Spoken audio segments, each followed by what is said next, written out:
Hello friends!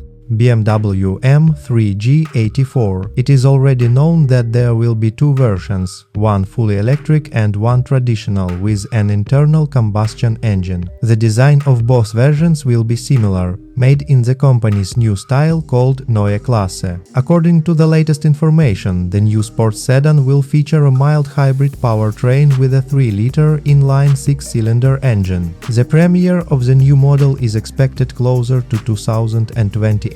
For now, we can see a visualization of what the new BMW M3 might look like. Enjoy watching! Don't forget to subscribe to the channel.